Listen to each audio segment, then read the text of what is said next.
بعد أعوذ بالله من الشيطان الرجيم بسم الله الرحمن الرحيم الحمد لله رب العالمين نحمده سبحانه وتعالى بنعمه كله ونشكره ونصلي ونسلم على المبعوث رحمة للعالمين مصطفى محمد صلى الله عليه وسلم أما بعد we thank Allah for everything He has done to us. We send all the salutation to Prophet Muhammad sallallahu alaihi wasallam, to all his companions and his beloved family. And we ask Allah subhanahu wa ta'ala to give us the tawfiq to be with him the day of judgment. Allahumma ameen. And we thank everyone, each one of you for participation and being with us on this day. And today, as we can see in our announcement, we have, mashallah, Tamim. She's not a sheikh, so we don't have to come with the question about the deen. We find someone who can answer on that, but she wants to share with us the experience she has gone through as a mother, as a parent, so we can learn from that. It's just experience she has gone through. It's been a journey for her about 2 years since she has lost her firstborn. And most of us, we have seen maybe in social media or with our parents, hear our parents talking about. So this is something we need to be aware of. So we can all learn either if there was mistake from the parent. So as a parent, we can learn, or if it's something about our youth, we can learn how to carry ourselves either in public area or in front of in our school, wherever we are, so we can learn from this. So Alhamdulillah, I hope this will be something we get some benefit of it. And as we know, we all was born without knowing any word. We were born just come to this world. The first thing that came out of our mouth was crying. The crying, it was something nobody knew what it was about. Just people have a different perspective, like, oh, the kid was crying because of this. Nobody knows, but the kid is just crying. This was the first thing come out the baby's mouth. So, but the mother, they're the first person to know why the child is crying. We all don't know, but the mother, they know, they have the experience, they have this gift from God. It's just like they know this child is probably crying because the child is hungry. This child is crying, maybe he's sick in his stomach. This child is crying because he's tired, he needs some rest. And the mother has this experience. So there's no class they have to take for this. It's just a gift from Allah subhanahu wa ta'ala, a gift to the mother to know what to anticipate with the kid. So now we're here with the mother who has gone through some uh, be on is that she lost her firstborn. So this was something none of the parents would like to happen to their child, but it happened to her. She has gone through it. She's been very, very strong. First, we appreciate her more than everything for her to be here with us, to share this with us, to keep awareness to our youth on this experience. So I'm more than happy to welcome her. It's Hawa. She's from England and she's with us online. And let her give her the mic so she can give us what the topic is about, inshallah. Mr. Hawa, you're more than welcome to share with us, inshallah. Yeah. Thanks so much. Bismillahir Rahmanir Rahim. Assalamu alaikum wa rahmatullahi wa barakatuh. All praise be to Allah, the most gracious, the most merciful, the most powerful. He only we worship. Him only we bow down to, and only him we turn to when we are in need. And also, I'd like to send salam to and supplication to our beloved Muhammad sallallahu alaihi wasallam. First of all, I wanted to show my gratitude to the leaders of Kiswahili Halaqah, who works extremely hard to make our community better, and also anyone who's supporting the project that they're doing to go far from Allah. May Allah reward you all. So I would like to introduce myself just a little bit. I was born only as Hawa Musa, but as an adult, I'm a mother. And I'm a mother of 3 boys, I would say, but I'm left with 2 boys right now. So every time I want to introduce myself as a mother, it doesn't seem real, especially until now. It's 2 years, but it doesn't seem real to say or fair to say that I'm a mother of 2 because I gave birth to 3 boys. So I'm a mother of Tamim. Some of them knew Tamim, some of them know Tamim.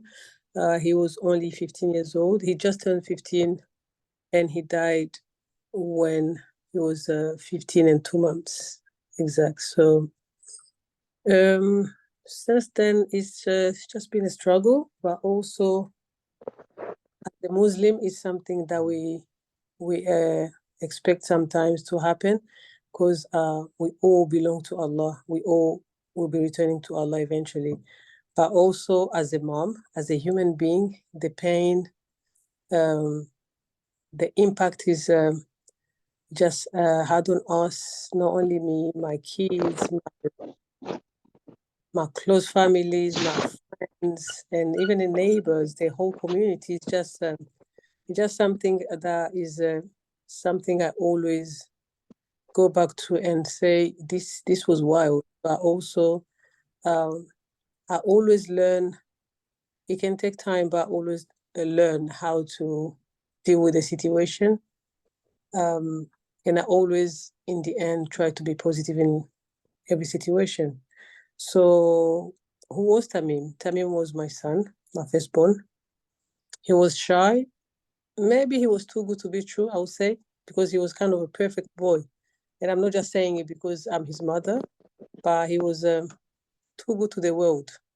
So when I look at that way, I always think he's in a better place because the world is full of bad things, really. And it's not like because I'm saying that, I want my other kids to just be like, oh, if you just lose them as well, it's okay. No. But he had his character. He was special, really. So alhamdulillah, for 15 years that I had him. But I think I learned a lot from that. As a mother, I learned where I am because I wasn't born here. I came here as everyone else, for better life, I would say, but also without knowing exactly how the society is in these countries. And I'm not saying because I live in England means that, it's too different with America, it's too different Australia. No, every society, every country, there is always things that they share. The system is always the same at the end of the day. It might look like this, but if you go deep and look, you see that they're all the same, really. So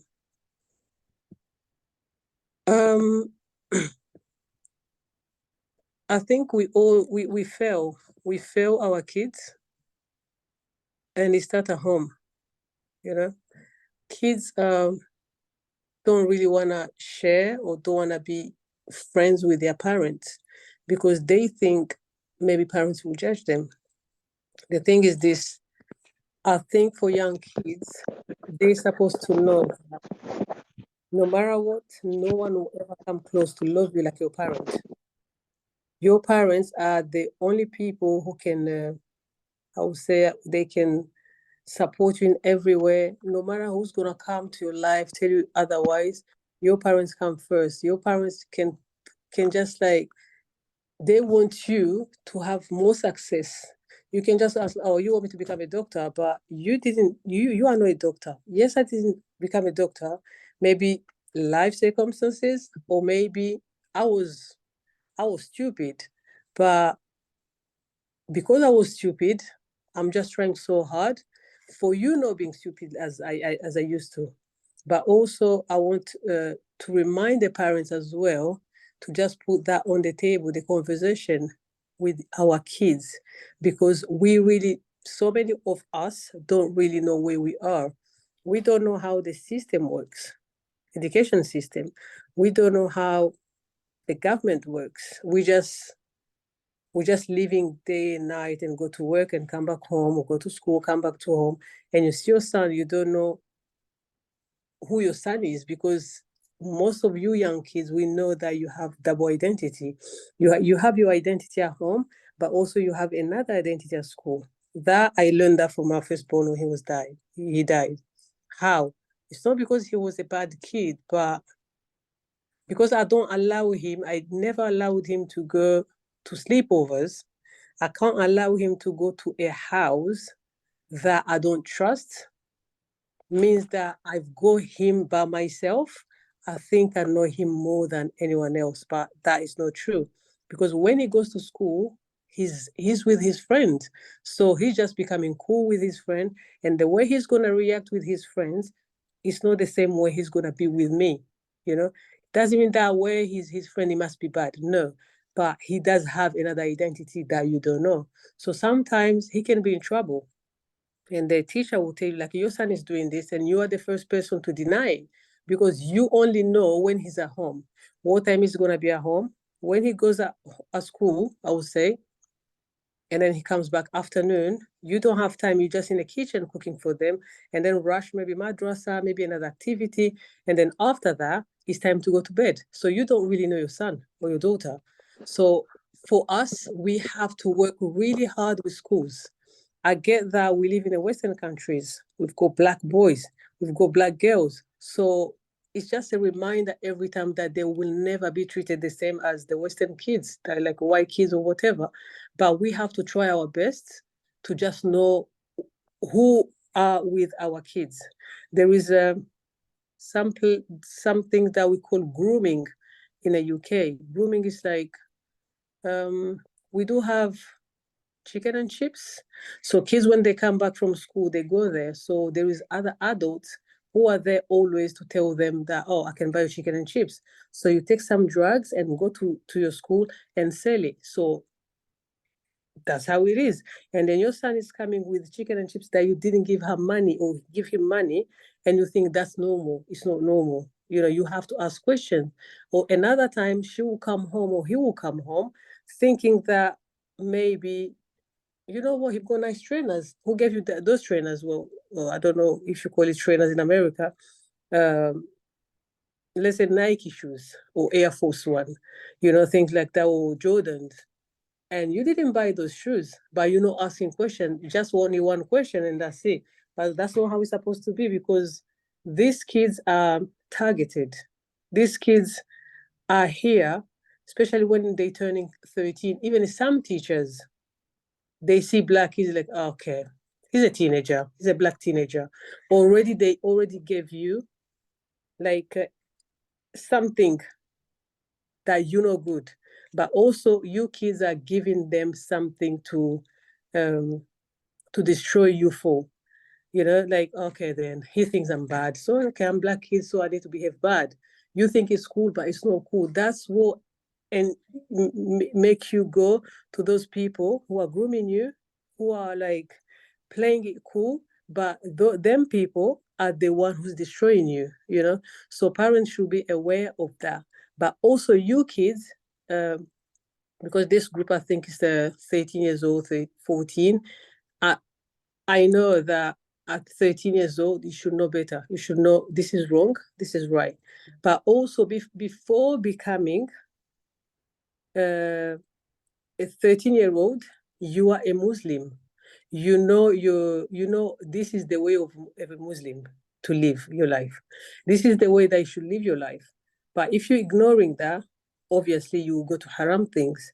But also, if you not doing it, being scared that they were gonna bully you, everything. But as long as you just opening up with your parent, and parents as well should just, as I said, just putting that on the table, just knowing that I'm here for you as a mother, as a dad.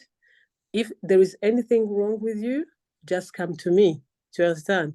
So I think I had that with my kids, and then Alhamdulillah, I never experienced something like that with my son.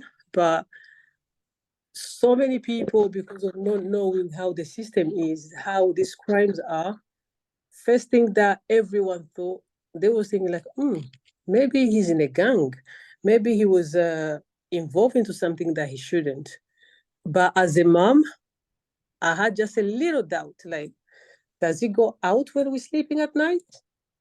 He was only 15. I'm like, I'm not sure, but I don't understand. So the next day that my son passed away, I asked my liaison officer, the police that I had to work with, I asked him that, do you think my son was bad?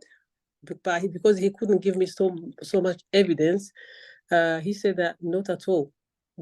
From then, I knew that Alhamdulillah, I'm okay. If he's gone really well. He's gone in a good condition. But also as a mom, the pain and everything, knowing that someone can just target my son for no reason, it's just something that we'll have to live with for the rest of my life. But also knowing at the same time that he's not here to struggle. He's not here to be with bad kids. He's not here to be in prison. Because for me, especially as a single mom who's raising her kids, who's trying really hard, I'm not sure I can deal with that.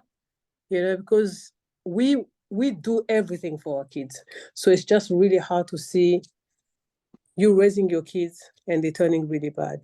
So I think kids should just be aware and be more open about their feelings, about who they trying to please.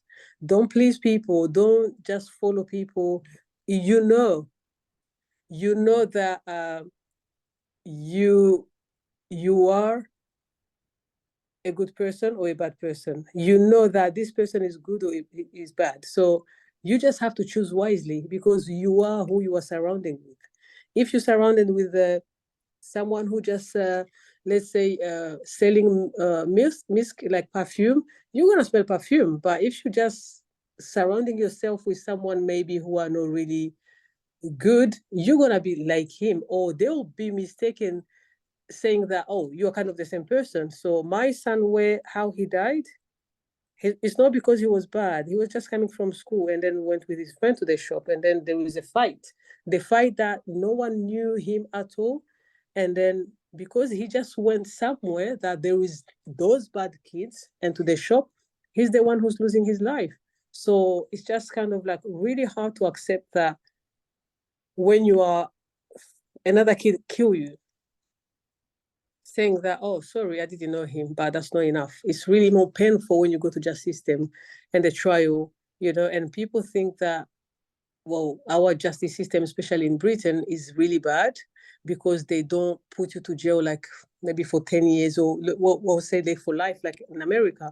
But there is nothing bad about like coming out, but you've got a brand that you killed an innocent person, that you will never have a job. So you not only just hurting me as Tamim's mother, you're hurting your mother and your father, because every parent I know, they try their way, you know, but this kind of conversation are needed for both parents and young kids, to be open more about where we live, because it doesn't look like we know exactly where we live.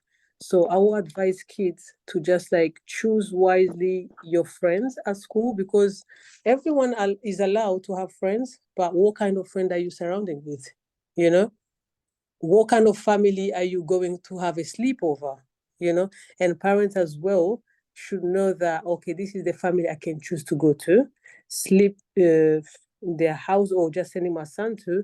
But also, if you don't feel that way, then you don't need to send your son or your daughter somewhere like that. But also, I think it's really, you think that, oh, it's only the mother who's struggling, but it's not only the mother though, because I have other young kids who've got questions, you know, who want to know exactly what happened. And I don't know, in future, maybe they will have an anger issue and think like, oh, so he was innocent, they killed him and everything. So there is revenge, you know. So all of those things that is kind of like on me, on my shoulders, just trying so hard to just educate my kids more about just moving on and tell them that it was his day and everything. But but the other young kids can just tell them that no, no, no, it's not fair. Your brother shouldn't be, in a grave or died, something like that. So for me, I I'm not a well. I think I talk more, but also when it comes to this kind of subjects, it's kind of like so personal to me, but also emotional. So I won't like um, to see someone died again, but unfortunately, that's the news that I've got every day. Like, kids are dying every day from this. And if you see for what reason, no really reason. It's just like maybe they just had a fight, and then there is trainers involved. One loved maybe your coat, you know, or your jacket or whatever, and then he wants your jacket and you didn't give it to him. Or sometimes it's just, well, you accepted to be in the group. That group, you think that is going to be cool for you, and it's not cool. And then after, you ending up dying. So I will, I think I will go back to what I'm saying every minute, that you have to trust your parents, even though you think like, they won't understand. They are from Africa, whatever. But we see things, we know things. You know, it's not like because I know now, I knew then. I didn't. I tried, just a little bit, because I was doing like teaching assistant and everything. I see how the system in education is and everything. But also, I could see that our kids are behaving really bad. So it's really a big shock when a parent come to school and trying to say like, no, no, no, that's not my son, you know, although you have another identity that we don't know, you know. So try to just be transparent, try to be like normal, try to be yourself, because you guys are the ones who's going to lose your life. You are the one who's just going to put us through hell. Although we love that you love us and everything, it's something that a mother rather die, a mother rather going through hell. But as long as my son is happy or my daughter, I think that's all parents want. And also, if you don't please I would say, if you don't please your parents, you won't pleasing Allah.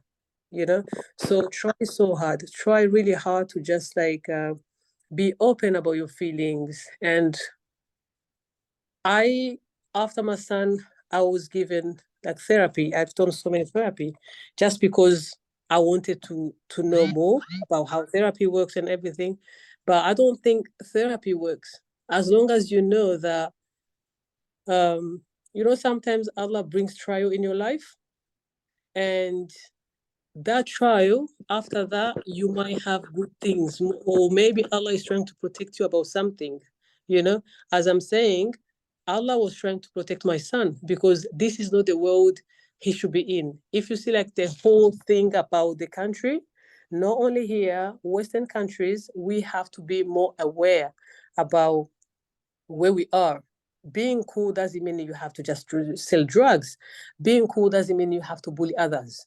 Being cool doesn't mean you have to just like pretend that there's a way of walking, because at the end of the day, that's not really you. In the end, you are the one who's going to end up being a loser, because a mother is trying, a father is trying, but in the end, it's your decision to make. Do you understand? So let me just stop right now. Maybe if there is something that anyone can ask, and then we can continue. Okay, inshallah. Mashallah. Yeah. Shukran, Tamim. You brought a very, very good point. It's the 2 points you brought. One was specifically about the parent, and the other one about the youth. The parent not being involved, not being engaged with the kid, that he bring the kid to have that like fear, not to open up to the parent. And then the other one is about the kid who we think is cool to be where we are, like at the school. Yeah, as you say, yes, definitely, that's true, and we all know our youth have a two different identities at home and at school. Totally, we both agree that. But the identity at school, we want to know what this identity is, a good identity or is a bad identity. That's what will make you be the best child, be accomplish what you need to accomplish. So as we all hear from the mother, you can hear what she's saying, what she wants for her children, and what I start with my conversation with all the parents. They have this instinct, like inside of them, they have a gift from Allah subhanahu wa ta'ala. They know when the child cries. They know what this child cry about. The soon they come from the womb, or when you're a baby, you just or you can't say any word. All you say is just crying. But the mother will know this crying is about the kid. They need milk. The kid is hungry. The kid is sick. The kid needs rest. They're tired. The baby, when they're tired, they just crying. Who knows what they're crying about? The mother. They say, oh, let's put this baby on sleep. So it's the same thing that what she was explaining when the kid go to school. They have to identity, definitely yes. But who they surround by with the second identity, who they surround by. If you surround with the bad influence, of course you're gonna end up with the bad influence. And then as you can see, the child who passed away, they was in the wrong place at the wrong time. They was in the wrong place at the wrong time. They was there and the fight start and he the one who end up in die. So this is just for us to be aware of who is around us. I'll let everyone, alhamdulillah, today we have a lot of people. I think most are mother, I'm hoping. I hope they. And lots of them are from Europe. Trust me, I can see them. MashaAllah, because It's like we're just visiting America without American people to just welcome us. MashaAllah, that's why I've seen a lot of numbers, and I'm hoping their mother, and I hope we can participate and share so our youth can learn from it. And even the youth, I know our youth, mashallah, they're here. So whenever you want to share with us, so to keep us, keep awareness on all of us, so you can share, inshallah, feel free, especially like what you go through, especially at school.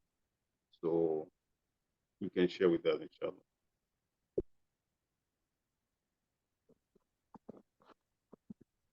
Is there anyone got a question or? Yes, or question?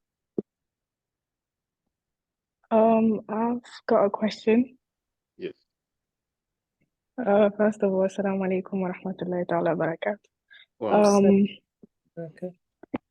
My name is Akhira and I need to mem from afar, but I wanted to ask Auntie Hawa, you as a parent, talking to other parents as well, what is a way you'd like, how would you recommend them to get closer to their kids without invading their, privacy or whatever? And because I feel like most of the time when parents try and get closer to their children nowadays, children try, they feel like it's like they kind of run away from it because most of the time it's not a normal thing. And parents can try from one day to another, just try and get closer to their kids, but like, it's weird to them, so they just like run away or don't feel comfortable. So what's like a technique, or like what would you recommend to other parents? Yeah, I'm a parent, and me giving maybe other parents advice doesn't make me like a saint mother, but as a mother, as a grown-up person, as a person who just keeps seeing war crimes, due to our kids, the impact of the families. I think parents should be more friends to their kids. They should make sure that, like it's all about the conversation, really, but it doesn't look like so many of us parents go time to talk to our kids. It's only when it's something like really big, something big happened, or maybe grades, maybe, oh, your behavior, but you don't want to know why is he behaving like this? It doesn't mean that you're a bad parent. Maybe you was just like busy with life, working hard to provide and everything. But also, this is Amana, this is our kids. They should come first. You have to just be there for them knowing, make sure you just talk to them more. Just make sure that even sometimes kids can just be like, mom is annoying. Every time she's there for us, we know she's there, but if there is something happen out there, she will remember, or he will remember, like, oh, my mom is there for me. She's not gonna judge me. But I think the way we was brought up, and that's the way we want to carry on. But we don't want to understand that this is another generation, and especially not the only generation like who was born in Africa. It's the generation that who was born in Western countries. So this is our amana. This is our responsibilities. They never asked us to be born, So we're gonna be asked, how did you raise your son? How did you raise your daughter? So you have to just find a way, being a friend, just friend with your kids. Sometimes you see like parents with their kids, they're doing things together, creating a good environment at home. So many families don't eat at the table together anymore. So many parents, like weekend, they don't plan anything anymore. So it's that thing about bonding. You can just live in the same house, but mentally you guys are not there. It's just like body, that's it.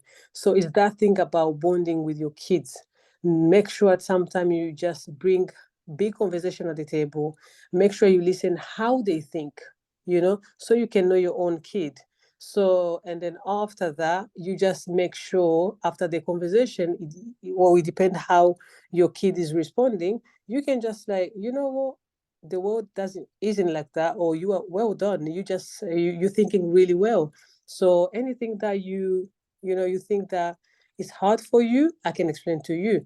Just anything that you want, just make sure they know you are there for them. Because at the end of the day, you're gonna be the one who's gonna make the decision in the end. I'm just there to make sure I show you the right way. Sometimes it can be wrong because we are parents, but we are not sent. We are not like, okay, we know we owe. No, but it's something that is worthful, more than finding someone else than your parent. I don't know if that explains, or that gives the answer of your question, Akira.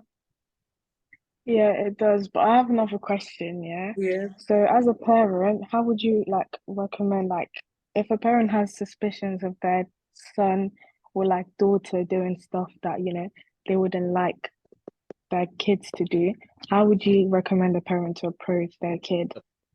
Mm. Yeah, it's that thing about like, you know what, you just have to be zen, first of all.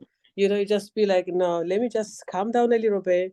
And after I talk to my son, sometimes we yell a lot, well, I'm using yell, shouting.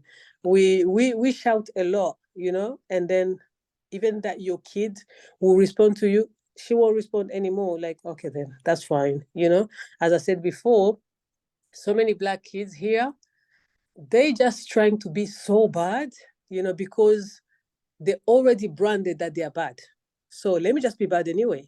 So you as a parent, you know the teacher, because the teacher is there for the salary monthly, unless you find that old-fashioned teacher who's gonna tell you exactly, as a teacher, but as a parent, as a good human being, who will tell you like, no, okay, listen, your daughter is like this, or your son is like this.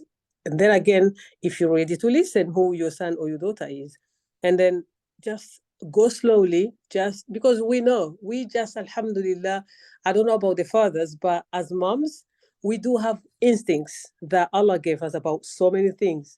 You know, it's like sometimes you don't know exactly who your son is becoming, but you know there is something wrong. So it's you who just like sit there at the table, just, or go somewhere with her.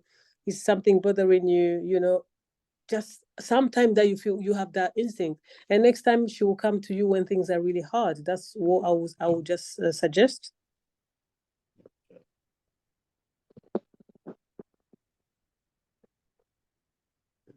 Sister Akhira, the Yeah, thank you for answering my question. Yeah, But thank yeah, you. Nice to hear from you, man. thank you. thank you, Sister Akhira, for participating with those questions. And uh, I would like to say I like your name. That's a beautiful Thank name. you. Thank you. And Yeah, alhamdulillah, again, so many kids after that. That's my daughter from Burundi and UK. We found each other after Tamim. So I've got other much, young kids I talk to. So much, that's yeah. wonderful. Yeah, that's my auntie for real. She's doing it. She's fighting for her son. You know, Uh, she's an example. Inshallah, that's wonderful to hear. And uh, inquiry for your question was the way she answered. Yes, that's true. A lot of parents, especially us as a parent from Africa, the most thing we do, we just shout or we just look at the negative instead of trying to find a way of bringing conversation to the kids and in a good way, trying to teach them, not just to abandon them of what they're doing or trying to make a tough rule for them so they can, they can follow what you have to say. Listen to them, talk to them, so you can show them what the negative impact they're going is the outcome of it, so they can learn from there and avoid whatever they in. So I've seen Hamida Yeah. raise a hand. Mm, Yeah, you're welcome, Sister welcome, Hamid. Yeah. Hamida.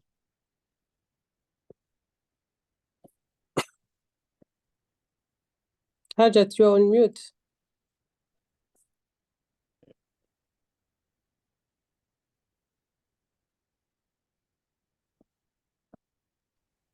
Assalamu alaikum wa rahmatullahi wa barakatuh. Wa alaikum salam. Good. My name is Hamida as Umu Gift. MashaAllah. Thank you, Sister Hawa, for sharing your story. Yeah. Jazakallah, may Allah give you more strength what you're going through. And as a parent, I think I wanted to answer Akira's question as well, just to put my input. She asked, how would we approach a child who is doing something which is not good? Yeah, I think that was the question. Yes. Yeah. What I can say as a parent, it's always nice to be a friend with your kids. And secondly, when you see your child is doing something wrong, you're not going to go and accuse the child. Even if you're seeing the child is doing something wrong, don't accuse that child. Just try and, just try and advise him or her in a positive way by pointing what she's doing in a positive way. But don't accuse the child, because once you accuse the child, this is where she can come, maybe not listen to you or give you the attitude, and you end up losing that relationship. Sure. But of course, we're not gonna see like what they're doing and keep quiet. And we're not gonna just rely on the school all the time. As a parent, we really have to work hard ourselves at home and to bring the good upbringing, first of all. And if you don't bring the upbringing in the beginning, it's not gonna work at the late stage. I believe that. So always we should have everything from beginning, the good upbringing, good example, our home, ourselves. That's what I should say. And you kids always follow what you see at home. Don't just, I know we're in the Western country, you want to copy and paste everything. This is what I see. Instead of, you see your parent home praying, maybe doing good thing, and then when you go to school, you think like there's something you're missing out there because maybe there's a word they call parent, like you are freshy, you don't know what is happening, we need to enjoy our life. You can still enjoy your life in the good way.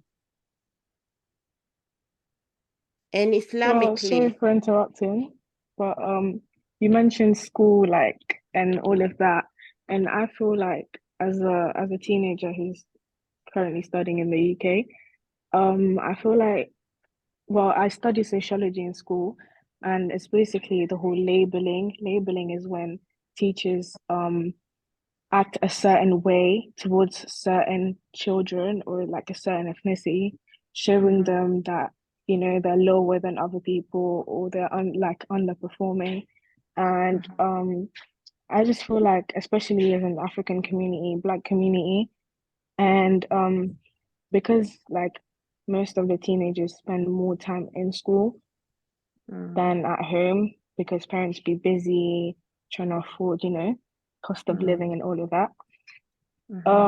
If only teachers in school was more, you know, less of a labeling area, and that everyone was treated fairly, I just feel like less of this would have happened, because at the end of the day, us teenagers spend more time in school than at home. So like, teachers are basically our second, you know, second parents, and school is our second home. But yeah, just showing children and pupils that they're underperforming because of their race, or, you know, like, if someone keeps on telling you you're stupid, you're stupid, you're stupid, you're gonna end up believing it. It's either you believe it, or you're gonna try and retaliate and, you know, prove them wrong. But sometimes, like, teenagers do that in a wrong way by being rude and, you know, stuff like that. But yeah, like, it's just the whole labeling thing.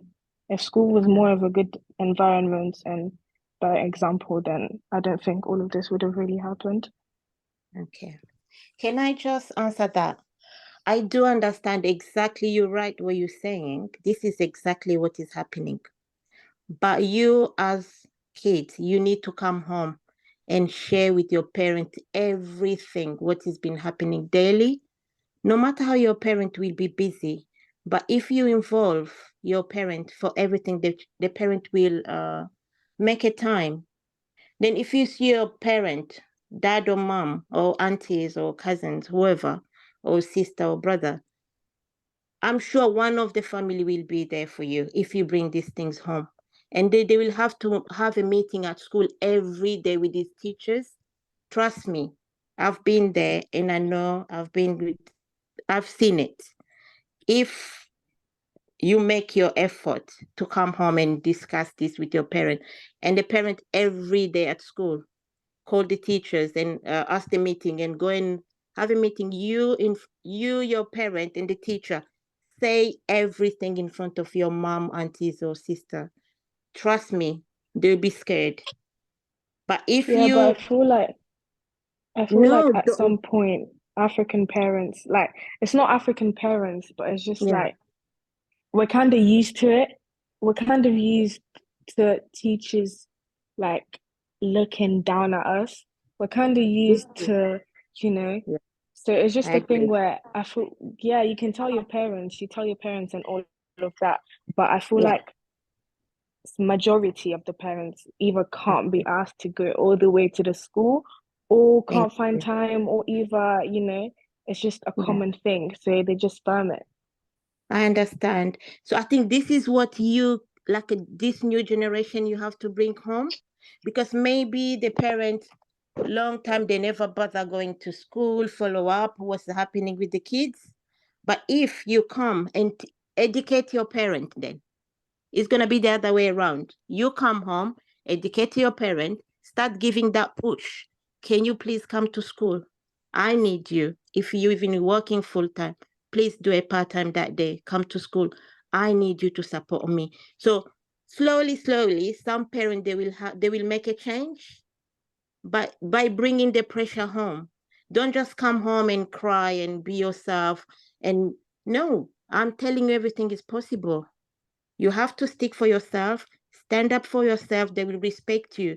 We do get all these things at work. It's not only schools, even for work, we do get this. If you put your foot down, people will respect you. From my experience, they will respect you, trust me. But if you minimize yourself, they're gonna minimize you as well. They're still gonna treat you as a second class. But don't show them like you're second class. We are clever. We are more clever more than them. We are here, we study hard more than them, and we are smart. So don't let them come and say anything. But You I also understand? understand what Akira is saying, because as I started to say before, it starts at home. Is the way you just you as a parent, first of all, you have to make sure, because this day you don't even need to go at school. There's emails and everything. You have to just Exactly. a Zoom call, a Zoom meeting with the head teacher. You can do a Zoom meeting with teachers as well, just to make sure that they know you are onto them. Engage. You are engaged. Everything yeah, you are engaging with them. But we really know, and that's why I'm saying that this is not only the fight for the kids, it's all our fights. Kids should fight, but they need that from us, seeing like, okay, mom is there. Don't just say like, "Oh, I'm here, talk to me," without Mm. just doing Be- something. Because so many parents, especially the one who was born in Africa, I would say it's just Africa really, we just always like, I think the teacher comes first more than our kids. Mm. What we was taught at school, it's like the teacher can say anything, you just have to believe it. And that is not how we should work. We should just listen to our kids more. We should just engage more about knowing, okay, every teacher, I know the name. I know so many dads who doesn't even know your son is in year 10 or he's in middle school. They don't know. Yeah. So all those things are on us, and we are responsible. So we have to just to we need really to start behaving like parents. Because at the end of the day, we're blaming the kids and everything every time, and then no, it starts at home. It's the way the first step. Kids are watching. Kids are like, I don't know, even when the kid is like 3 years old, they can imitate the way the parent is. Let alone someone who's like 13 years old, because sometimes that's when it's starting to get hard at school, because a kid is going through a lot. There is hormones involved. There is the thing about identity, and also we live in a country or countries that there is so many um, culture. There is Nigeria, and they've got their culture. We're all black, but there's so many cultures. They've got their own cultures. Burundi people have got their own cultures. White people as well, although we blame them sometimes, That's they the they us as well. They don't know us, but they're trying so hard to just like, okay, their culture is like this. That's when sometimes if we have conversations with them, we ending up like want to kill each other, because or we think that they are racist. Sometimes they want to learn us. So we have really, really have to try as parents to just make that first step before our kids. Sorry, there's another thing I forgot to tell Akira. There's another thing they do at school. You might, I don't know if you've seen this at school. If you haven't, you have to be careful. This is exactly what is happening. If you're going through anything with the teacher, be careful with your marks. They might put you in foundation without realizing. You're in the same year 10, you think you are year 10, but your parent won't know. I don't really understand what you mean by that. Okay, let's say you are in year 10. They'll be like set 1, set 2, set 3. Let's say in math. Yeah. as the as saying the way they discriminate our kids. Oh yeah, Sometimes yeah, yeah, yeah, they yeah. might put you in a lower set, but you're all in year 10. Mm-hmm. You're all gonna do your GCSE in year 11. But your parent who don't really follow up what is going on at school, they won't know. They will just think, oh, my child is doing GCSE, my child is in year 11. But they put in the lower level. That And actually then you're happened to gonna, me last year. okay, this is what I was gonna point. Yeah. Careful. And if you think you can do better, don't agree, just challenging them. Well, Just challenging them. Don't allow them to put in foundation if you know it can work better. in my case, it's just a thing where when I got to the school, they Mm. put me in lower sets for everything, like Okay. meaning science, maths, and English. Okay. And well, I don't know if it's because I was coming from another country, but English, they literally directly put me in like the top sets. Okay. Science as well. But Mm-hmm. for my maths, Mm-hmm. well, I was always getting like A pluses, meaning 100% in Okay. all of my tests and everything, even my mock exams. But they, for some reason, like I told my maths teacher, I was telling my maths teacher every single day that I Yeah. don't want to be in the bottom sets anymore. Like I don't feel like I'm Good. meant to be here. Well And done. that was before our second set of mocks. But Okay. like they were always like ignoring me, ignoring my questions, saying, "Oh, well, I'll talk to, the head teachers or the, Okay. head of maths." And they And never done. Trust me. So no, they don't. never This done is it. the challenge. So make sure, because you know you've got the ability to be on the set one. Make sure if they don't, said I'm gonna take it higher, and you're gonna have to give me the reason why I have to be in the lower set, and I can prove it. And then what they do, you can start doing the emails. If you have anything in written, they're scared because sometimes when you just talk, they don't have it. There's no proof. But start doing the emails through your auntie's email address. Then so she can start challenging them. Do meeting, Hmm. everything in writing. They will never put you back in the foundation. They will know. So, but if Yeah, you but then don't, again, like yeah, I'm going to year 11 next year, so I'm just thinking there's no point for them to put me. And then like higher set, it's too late because really and no, truly, everyone that's done the whole year of high set maths, they've learned what they've learned and they're not redoing it next year. Do you get what I'm saying? So like if they're not relearning it next year and I go to higher sets of maths next year and you know I haven't done last year's high set of maths, it's just gonna be a bit confusing and no, but no. There's this kind of mock exam you guys always do in November. Let's say yeah. you go back in September, speak to your teacher, said, I'm willing to do the higher tests for my mock Mm-hmm. exam for November before January. Then they will see the outcome. Then work hard to prove them. So try and work hard in the like November time. So by January Mm-hmm. time, they might put you on the higher set.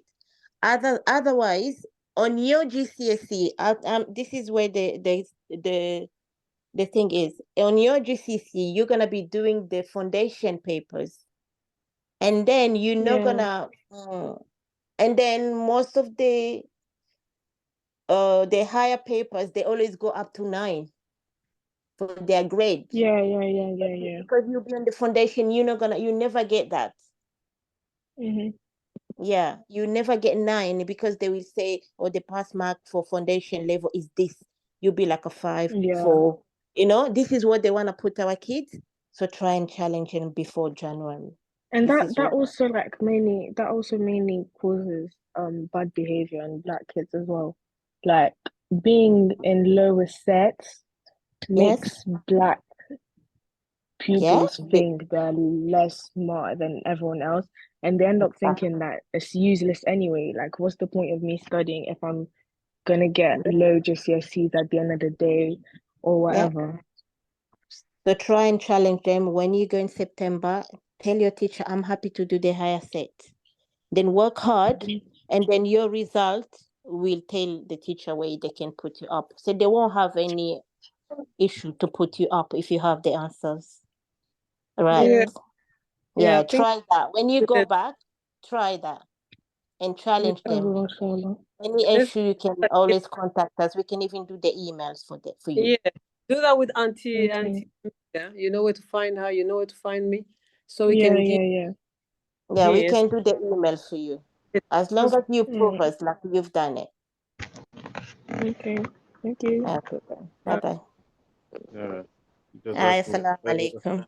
Wa alaikum salam wa rahmatullahi wa barakatuh. Jazakallah khair, Hamida, for your advice. As you can see, we get somewhere. Personally, I'll have to admit in front of you, I feel bad as a parent. I feel bad as a parent because, yes, the topic was kind of touchy, especially for the parent who are not engaged. And for us as a parent, especially from Africa, let's just say as it is, we don't, we're not engaged with our kids. We're not engaged from our kids going to school. We don't know nothing about what's going on at school. We don't go to visit, make special visit, go visit, see what's going on with the kid. We're not. And I promise myself as this conversation going, I'm making notes, and I promise myself like I need to be more involved at least twice, 3 times a month. Go and visit each class of my daughter taking to see where she's at and what's need to be done. It just as a parent, we need to do that. And I really appreciate for Sister Akhira to bring this subject and Sister Hamida for sharing your advice. Most of all, Sister Hawa to put this awareness to all of us as a parent. I would like for a kid from the state, inshallah, come and ask a Yeah, question. let us Come down, open, yes, down. We need to hear from you. We need to from learn you things. exactly. So, and Yeah. I would like to hear from them so they come up and I speak just of say okay. your experience at school. So, or if you, whatever you have gone through or whatever, just go through your mind. Whatever goes through your mind, open up, speak up. So, as a parent, this is a message for parent too. I would hope to have more parents here so they can, benefit from this conversation. But most of our luck for our generation or you, inshallah, to come up and speak up, You know what? These kids, if they don't just want to say something, I inshallah. would choose one of them. They need to speak up. Yes, definitely. Yeah. Should I choose? Sabrina, oh, let me choose. Sabrina, Yeah.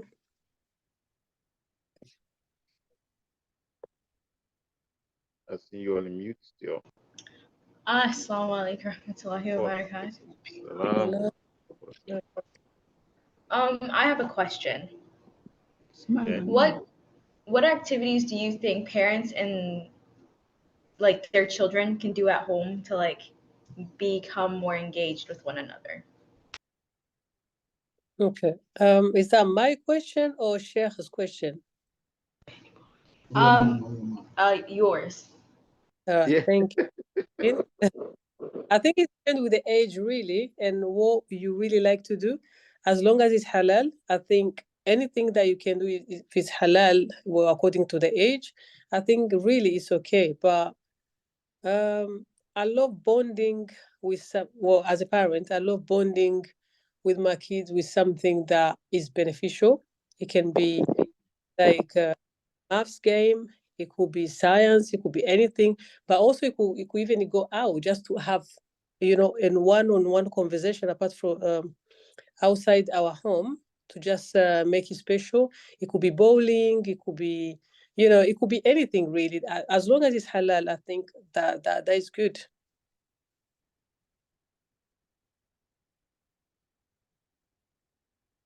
Thank you. All right. Thank you, Sister Sabrina. No experience from school wise. That was the household situation.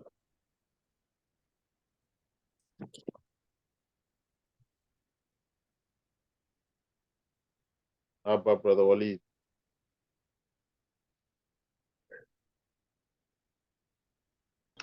Assalamu alaikum warahmatullahi wabarakatuh. Oh, I don't have a question right now that I can think of. okay.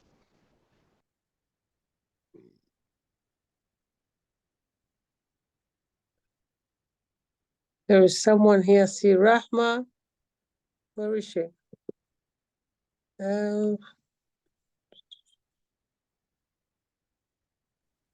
assalamu alaikum. Any question?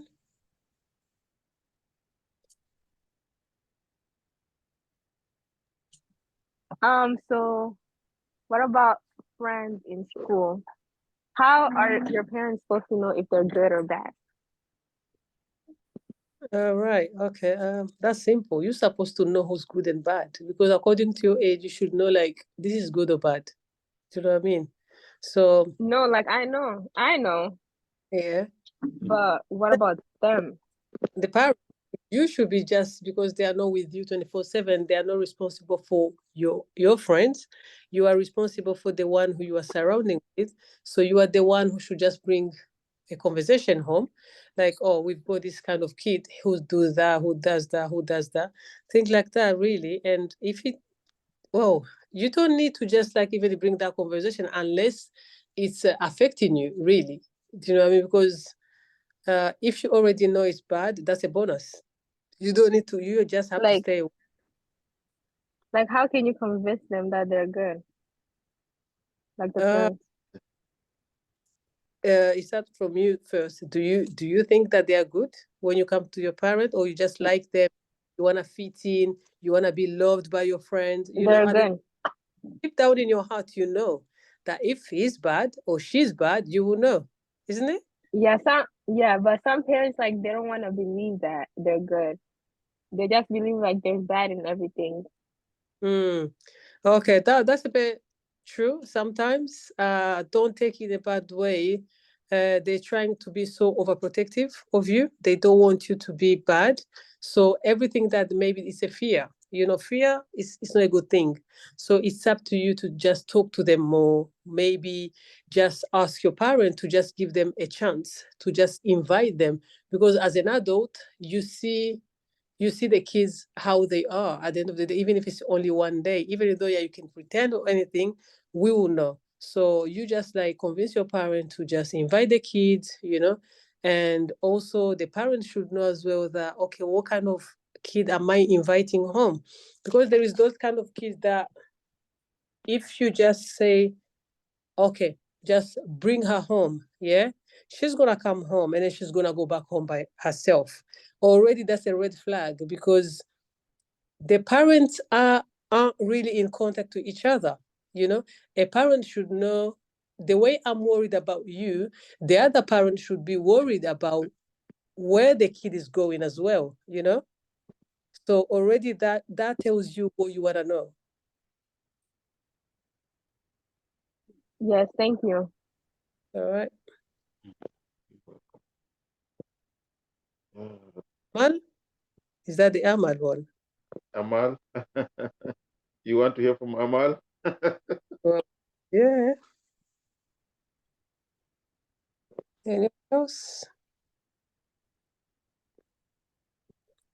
Rauf? Assalamualaikum. Walaikum salam, Amal.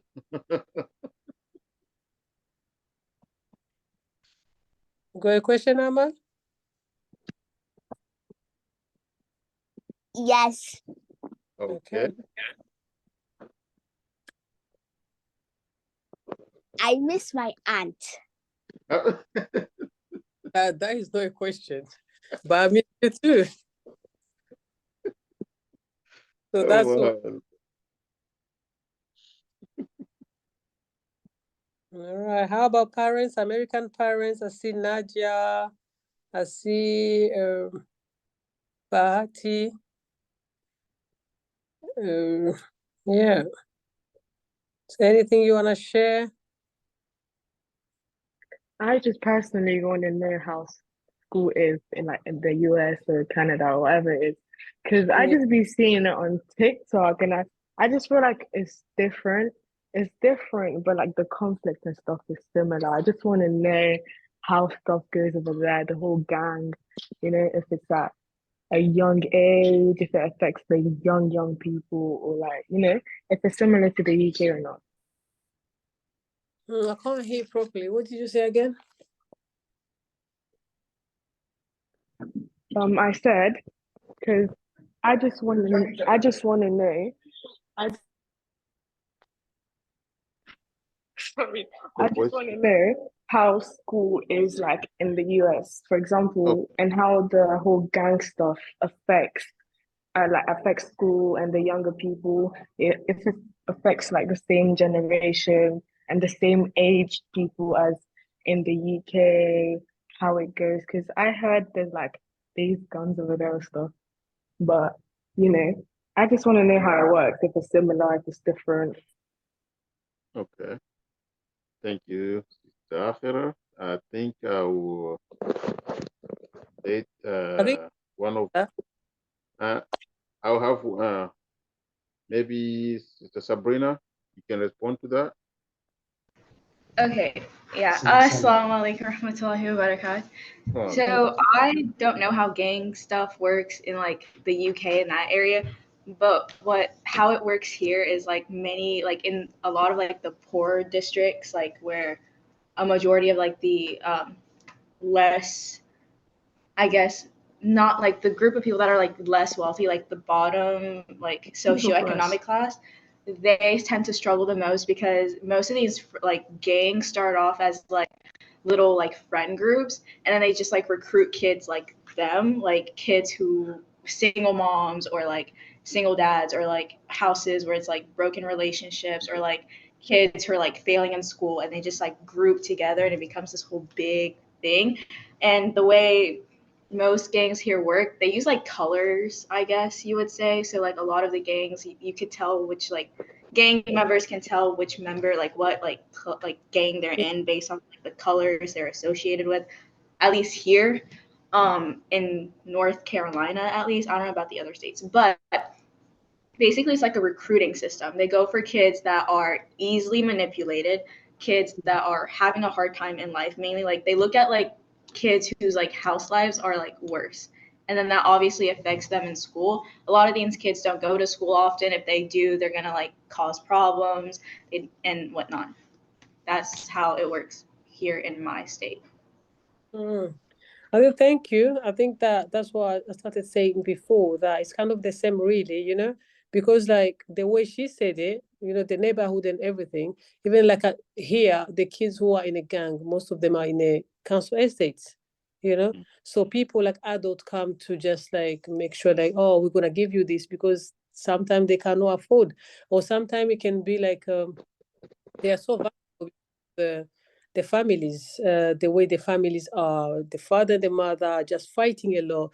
Maybe the father is an alcoholic. Sometimes they just fight. Even like that relationship that isn't healthy inside the house can affect the kid. So the kid want that love from the outside. So the outside will give them something that they shouldn't give them.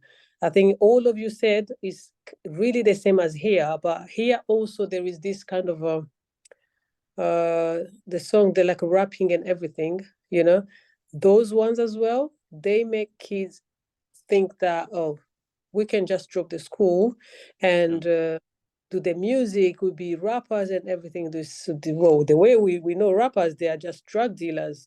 The rappers are smoking weeds. The rappers are just all bad. I don't think there is any rapper that I heard or I know that never went to jail or doesn't have a criminal record. So I think it's kind of the same. I feel like in the UK, it's also the whole youth club, because a lot of like teenagers go to youth club and they're all, reunite there. But if they start like liking the whole rapping and the whole, you Yeah. know, the whole music industry, getting money as well, that's one thing. They want to get money, but easily. Like they want to get money at a younger age without having to struggle. Like it's not too much. Just gotta give this to this one person and get the money and then, bring the money back. Like that's just how it works. Yeah. I saw Rauf. Rauf, yes. That's Rauf was in the hand, so maybe he has something to speak.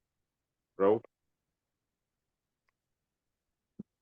probably still on mute.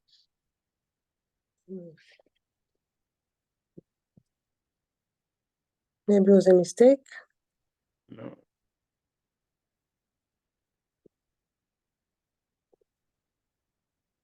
Assalamu alaikum. Alaikum. Could you repeat the question? Because I want to get my charger. Which question? Was it Akhira's question or? No. After she asked the question, yes, that was the last Oh, question. I raised my hand because the girl from North Carolina, she said like how games work. And I was about to say how like I was about to say like something to counter that, but like you said it for me. Like they have friends to replace their parents. They have, yes, some of the youngsters, they have a friend to replace the parent because the parent, they're not there. They not engaged with them. Yeah. Okay.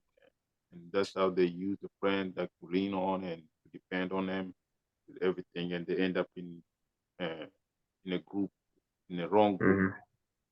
Yeah. Okay, American parents, please, can you just say something so we can like letting anyone go? Maybe they've got plans.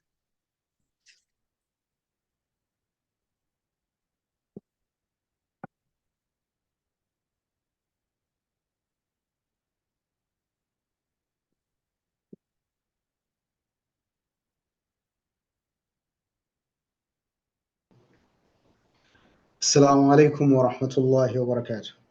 السلام ورحمة الله وبركاته. الرحمن. أهلا بكم. Thank you, Sister Hawa, for sharing everything that you shared with us. And before I go ahead, I will just say sorry for your loss. Your son, Tamim, passed in a very young age, and that's a very huge loss for the entire Muslim community. And may Allah subhanahu wa ta'ala keeps you as patient as you are, and keep blessing you with the two sons that you have. We follow the story closely, and it's a very touching story. May Allah subhanahu wa ta'ala guide the rest of your family, your sons, and everybody else. And thank you so much for sharing everything that you just did. I think it's a very good thing for the parents, for the mothers, the fathers, to always share, to always engage in this type of programs. It was just amazing time to have someone like you sharing this type of stories. Many people don't want to share. But before I go further and further, I will just come back to ask a question. How would you advise parents who arguably don't care, or maybe don't engage, or maybe ignore anything about their kids because they know now they're in a very well set up system of the West countries, so they follow the life and neglect the family. What would you say? What would you tell those parents? Because now we are in America, others are in the UK and everywhere else. Because of that, we follow the life and neglect everything. Some of us even neglect the religion entirely. So, would you please give us some of your advice so we can go and understand maybe better way of dealing with our kids and our religion and everything else through our culture? Thank you. Yeah, thank you, brother. Thank you, first of all, for the dua. May Allah reward you, and thank you for the question, for trusting me with the question as well. I just hope I do it justice. The thing is this, that, well, according to my experience, doesn't mean that I'm professional. We only trying, all of us, to juggle. I don't know if it's just you understand juggle, like Yes. we try to be everything. We are parents, we are working, we are students, we are full-time moms. We all have something to do. But when it comes to our kids, we just have to remember that we are not like people who are not Muslim. We have our duties, like the way in the army you just have a duty, you swear to it that if I have this job and then this is serious, I have to, well, to work for the country. I have to just, that's how we're supposed to just be as well. Just respect that duty, just have in your hand that duty about having an amana, because first of all, we love our kids, but we take it from granted because we can easily have them. There is so many people who want kids but who won't have them. There's others who just really their lives are destroyed because they can't have them kids. So we've got them, but we don't do justice for them, which is really sad. So for me, um, as a parent, you always have to just put your kids number one. Number one doesn't mean that you have to buy them Nikes, Jordans, and everything. No, it's the love, So many kids don't have that in their household, So people think like everything that comes, a new brand, my son needs to have that. My daughter needs to have that, but it's not that.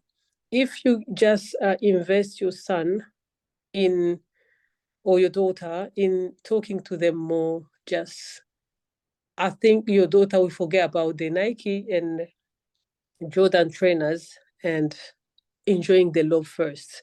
There's nothing wrong about buying those Nikes and whatever. All of our kids, we buy them, we buy that for them. But we make it like, as especially Black people, That's see like a rich person, the way he wears his stuff, and us Black people, it's all about the appearance, So we always put that in our kids as well. So that already is just really bad. So that one day he can buy it by himself, But if you show him love, just make sure that that my kids know that I'm there for them, not abusing them mentally, not abusing them physically. Just talk to them more, because believe me, it's just all about sabr. We don't have sabr, and we just have to just pray a lot to Allah to give us sabr, because sometimes the kids can push us in a really, really bad direction that we can just beat them up the way we was brought up as well, So that's the thing as well, to just like try to know that what kind of kids do we have, what kind of generation are we in? Because at the end of the day, our father's generation is not our generation. Our generation are no our kids' generation is another one. That's why sometimes it's just confusing with the devices and whatever. But that's only things that they have. For example, you can't expect to have a bond with your son or your daughter when she's on a tablet or iPad since in the morning until she goes to sleep, because of, and you just cooking, you just create stuff with them, just do some bonding with them. There is a time and everything you can buy it to them, but it doesn't mean that she needs to be obsessed with that, because the all love is going there because you're doing your things with the kitchen. You, as a dad, you just like on the phone talking to your friends because you are off at home that day.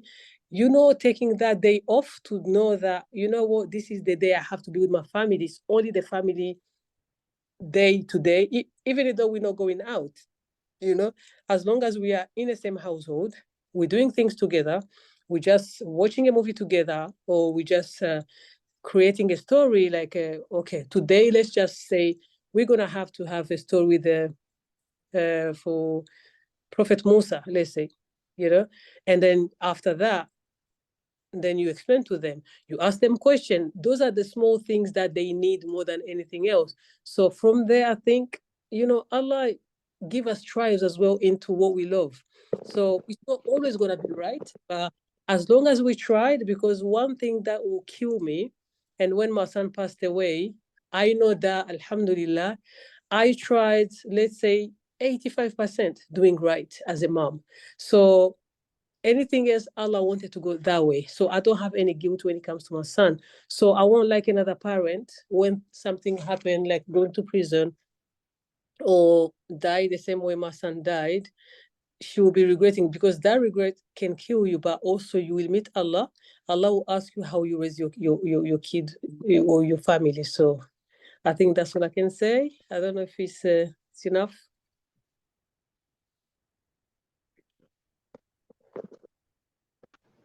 Thanks so much for that answer.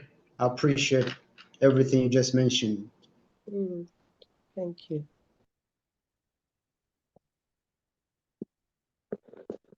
Sheikh, what time are we supposed to finish? We have passed actually Oh, the time against the conversation with the yeah. input from everyone. We just we've passed our time. It's supposed to be an hour to hour and a half. We've been here for two and a half hours. Oh, wow. Okay. So we'd say for today, inshallah, we can end our lecture here today. So I want to say thank you for Sister Hawa to bring this subject and be open to us and like open our eyes, pretty much open up our eyes, all of us, especially as a parent. I hope the youngster, like our youth, has some time take home with them, and maybe this would redirect us, for our future in our life situation, our school, the way we choose our friendship, who we go with, who we surrounded by, all of that. You take that to consideration. Choose wisely who you surround by. Because you are who you surround by. So that's how the most important thing for the youth and for the parent is to be more engaged with our children, the school, the activity. Be more engaged. Don't just leave that like the mother. The mother will do it. As a parent, as a dad, we don't do it. But me personally, I took this to be the beginning and be more engaged. That's why I say I think I've learned more than any one of you in here. This was supposed to be for the youth, but end up being for the parents. So I'll thank you and ask Allah subhanahu wa ta'ala to reward you for all your time being here, share with us. And I don't have anything more to say except pray to Allah to give us a reward for all what we have learned today from Sister Hawa, inshallah, and for all of you, what you have shared with the question or advice, whatever you have put in the table for us to learn from it. Allah give you a reward, more reward for that, inshallah.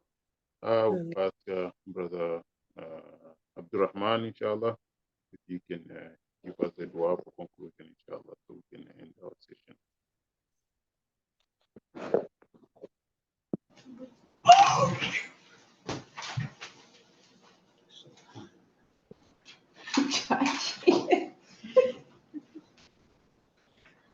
Assalamu alaikum wa rahmatullahi wa barakatuh.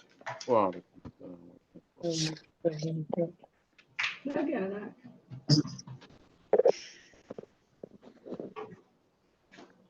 Thank you, Sheikh Saloom. It's been a very good time having these type of conversations and advices from our sister Hawa and all those sisters who spoke during the halaqah. It was all good advice and something that we all needed to hear. And I just remind the youth through the story we just heard, the young brother who passed away at the age of 15, reminding all of them to know that people can die in a very young age.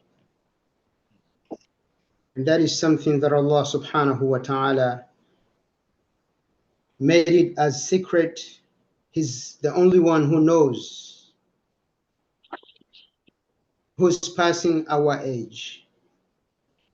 So for them to know that being with Allah subhanahu wa ta'ala is so significant and important for everyone, no matter what age, to learn about your religion, to be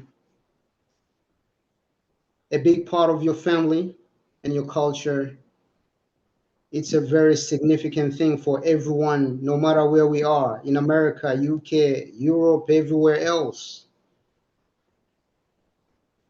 We should not neglect our religion. We should not neglect our families. We should not neglect our culture, because that what makes us who we are.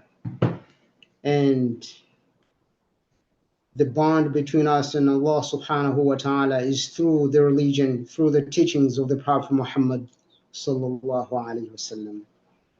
So in a way of dealing with the youth, parents, we all have to have something to share with one another, and something that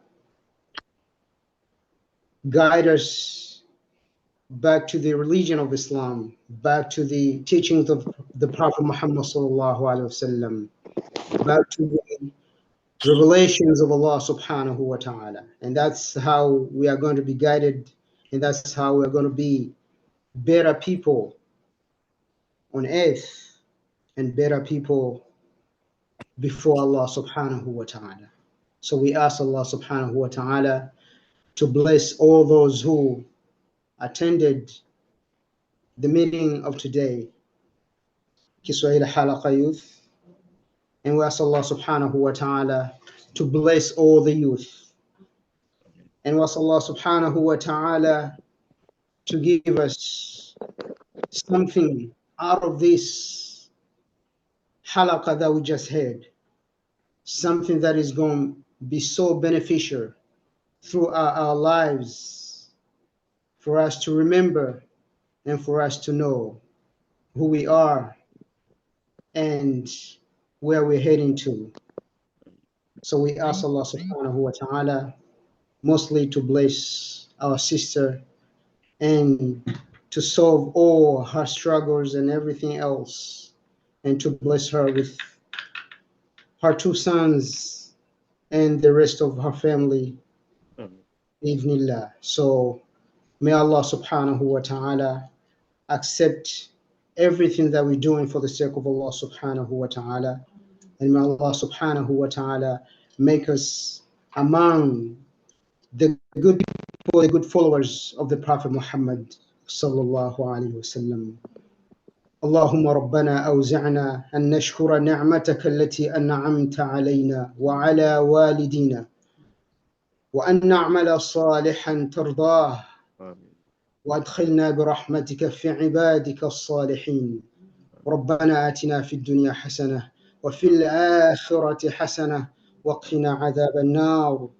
ربنا هب لنا من أزواجنا وذرياتنا قرة أعين واجعلنا للمتقين إماما. ربنا لا تؤاخذنا إن نسينا أو أخطأنا، ربنا ولا تحمل علينا إصرا كما حملته على الذين من قبلنا، ربنا ولا تحملنا ما لا طاقة لنا به، واعف عنا واغفر لنا وارحمنا، أنت مولانا فانصرنا على القوم الكافرين. ذلك بأن الله مولى الذين آمنوا وأن الكافرين لا مولى لهم. اللهم صل وسلم وزد وبارك على حبيبك وحبيبنا المصطفى محمد صلى الله عليه وسلم النبي الأمي، وعلى آله وأصحابه وتابعيهم وتابع تابعيهم بإحسان إلى يوم البعث والنشور. وهذا السلام عليكم ورحمة الله وبركاته. وعليكم السلام ورحمة الله وبركاته. شكرا دكتور عبد الرحمن. جزاكم الله خير. Thank you for all of you. Inshallah, for the next session. Inshallah. Assalamu alaikum wa rahmatullahi wa barakatuh. Sister, you have something? Me? No, thank you for anyone who joined.